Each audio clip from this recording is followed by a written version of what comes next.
Halo semua, kenalin nama aku Lena Rahayu, NIM 209622200.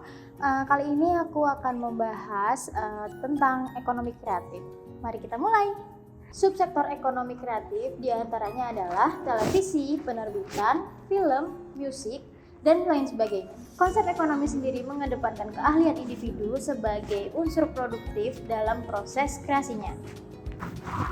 Konteks ekonomi kreatif terdiri dari pertama, ketersediaan sumber daya kreatif, profesional dan kompetitif. Yang kedua, ketersediaan sumber daya alam yang berkualitas, beragam dan kompetitif. Yang ketiga, sumber daya budaya yang dapat diakses secara mudah, serta industri yang berdaya saing, tumbuh dan beragam.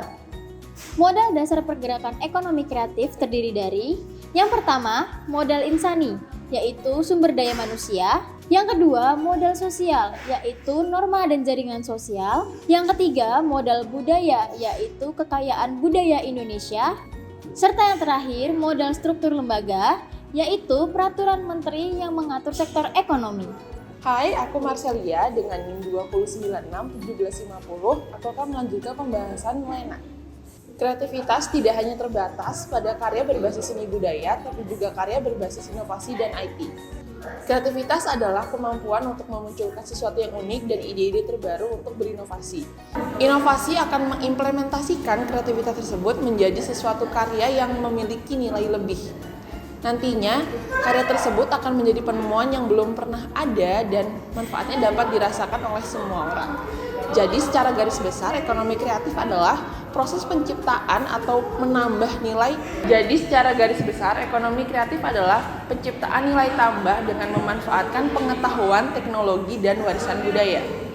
Hai, nama aku Alfian Jova dengan NIM 209611716. Tadi sudah dia jelasin ada Lena dan Acel. Sekarang aku lanjutin penjelasan mereka berdua ya. Hak intelektual adalah hak yang timbul dari intelektual seseorang. Hak cipta adalah hak eksklusif bagi seseorang yang ingin mengumumkan atau memperbanyak ciptaannya dengan izin yang resmi.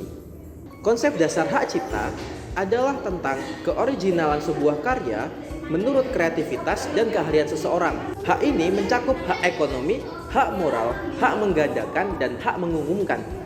Masa berlaku hak cipta sendiri adalah 50 tahun setelah pencipta itu meninggal dunia. Terdapat dua jenis media, yaitu media cetak dan media elektronik. Periklanan, penerbitan, televisi, dan radio merupakan subsektor dari ekonomi kreatif.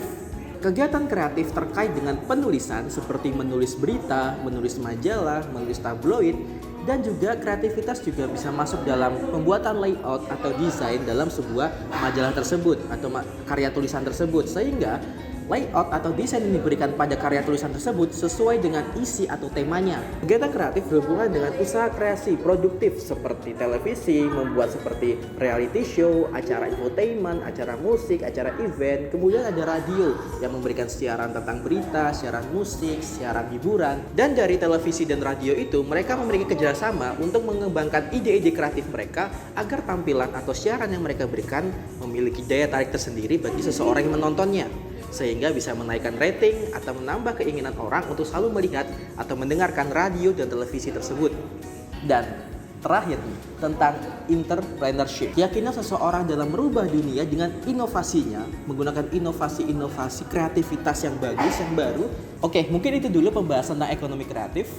Saya selaku penutup dari Mbak Acel dan Mbak Lena tadi. Terima kasih telah mendengarkan dan sampai jumpa di kemudian hari.